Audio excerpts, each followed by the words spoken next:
मोहल्ले के नए साल की पार्टी में गांव और शहरी बहू का पहनावा। ये ब्राउन वाली जैकेट पहनूं या ब्लैक वाली? ये ब्लैक वाली ज्यादा अच्छी लग रही है, ये पहन लेती हूँ। और फिर इस पर ये गोल्डन इयररिंग्स भी अच्छे लगेंगे और साथ में ये व्हाइट कलर का मफलर भी। अब जल्दी से रेडी हो जाती हूँ। बेड पर ढेर सारे तरह तरह के फैशनेबल कपड़े पड़े होते हैं, जिसमें से माया कुछ कपड़े चुनकर ड्रेसिंग टेबल के सामने खड़े होकर बार बार अपने ऊपर लगा रही होती है। और आखिर में कुछ को सिलेक्ट करके माया अब जल्दी से रेडी होती है और ड्रेसिंग टेबल पर रखे मेकअप प्रोडक्ट से अपना काफी लाइट और सटल मेकअप करती है। और आखिर में परफ्यूम लगाकर अपना ऑफिस और लैपटॉप बैग लिए अब माया बाहर डाइनिंग टेबल पर आ जाती है। वैसे बहू, तुमने ये कौन सा परफ्यूम लगाया है? काफी अच्छी खुशबू है इसकी। माँ जी मैं कल ही लेकर आई थी, न्यू ब्रांड निकला है, लाइट फ्रेग्रेंस पर लॉन्ग लास्टिंग है। भाभी, आप गलत ही कॉर्पोरेट की लाइन में चली गई। मेरे ख्याल से तो आपको किसी बड़े से ब्रांड के साथ मॉडलिंग करनी चाहिए थी। आपका ड्रेसिंग सेंस काफी अच्छा है। मेरी गर्लफ्रेंड है ना नताशा, उसे भी आपकी ड्रेसिंग सेंस की काफी तारीफ वो करती है। अरे होगा भी क्यों नहीं, वाइफ किसकी है? क्यों, सही कहा ना मैंने माया? अच्छा जी, सारी मेहनत मेरी बहू करे और तारीफ तेरी। पूरे मोहल्ले में कोई मेरी बहू सा सुंदर है भला? पहनावे से लेकर हर एक चीज में मेरी बहू सब में बेस्ट है। सुबह सुबह अपने घर वालों से इतने अच्छे अच्छे कॉम्प्लीमेंट सुनकर माया काफी खुश होती है। और नाश्ता करके जैसी माया घर से बाहर मोहल्ले से गुजरते हुए जा रही होती है कि तभी मोहल्ले की कुछ औरतें। मुझे तो माया का ड्रेसिंग सेंस काफी अच्छा लगता है, हर दिन इसका एक नया लुक देखने को मिलता है। पिछले हफ्ते माया ने जो ड्रेस पहनी थी, मैं तो बिल्कुल वैसी ड्रेस लेकर आई हूँ। अगले हफ्ते हमारी एनिवर्सरी है ना, उस दिन मैं वही पहनूंगी। मोहल्ले की कुछ औरतें भी माया के पहनावे को लेकर काफी तारीफ करती हैं, जिसके बाद अब माया अपने ऑफिस पहुंचती है और ऑफिस में भी उसे काफी अच्छे कॉम्प्लीमेंट सुनने को मिलते हैं। माया, तुझे देखकर तो लगता ही नहीं है कि तेरी शादी को 6 महीने हुए। बिल्कुल अनमैरिड लगती है तू। मुझे लगा था शादी के बाद तू बाकी औरतों की तरह साड़ी सूट में आएगी, लेकिन तेरा ड्रेसिंग स्टाइल तो बिल्कुल नहीं बदला।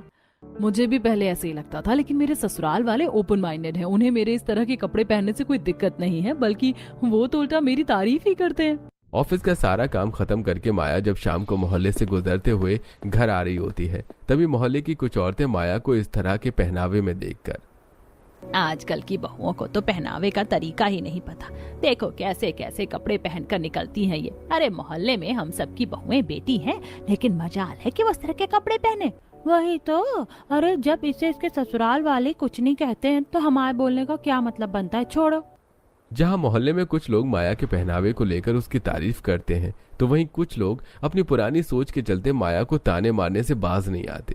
उन दोनों औरतों की बातें सुनकर माया उन्हें बिना कुछ जवाब दिए आगे जाने लगती है और मन ही मन, इन लोगों को जवाब देना बेवकूफी से कम नहीं। कुछ बोलूंगी तो बात बढ़ेगी, और जब मुझे कोई प्रॉब्लम नहीं है अपने कपड़ों से, तो इनकी बातों को सुनकर क्यों मैं इन्हें जवाब देने में अपना टाइम वेस्ट करूं।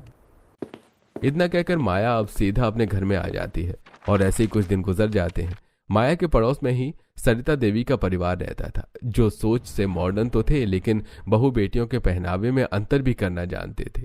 आज सरिता के बेटे उमंग की शादी होती है।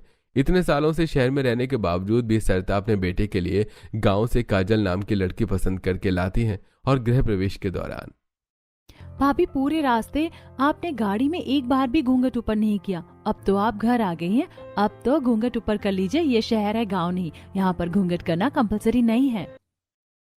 अरे जब बहू को घूंघट करने में कोई दिक्कत नहीं हो रही है तो तू उसे क्यों बोल रही है? अच्छी बात है, आज के समय में भी लड़कियां अपनी पुरानी संस्कृतियों को भूली नहीं है। इसीलिए तो मैं अपने बेटे के लिए शहर की ना लाकर गाँव की लड़की लेकर आई हूँ।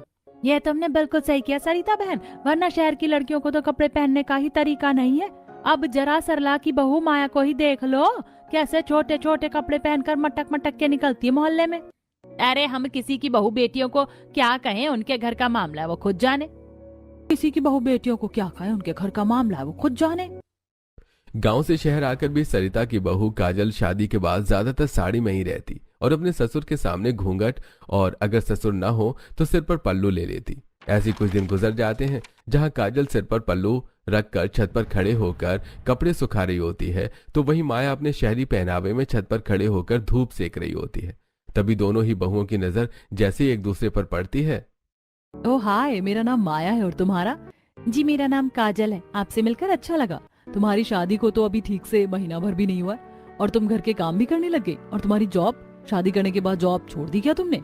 मैंने तो शादी से पहले कभी नौकरी नहीं करी। वो क्या है ना, मैं गांव से हूँ और गांव में लड़कियों को 12वीं तक ही पढ़ा दिया जाए तो बड़ी बात है।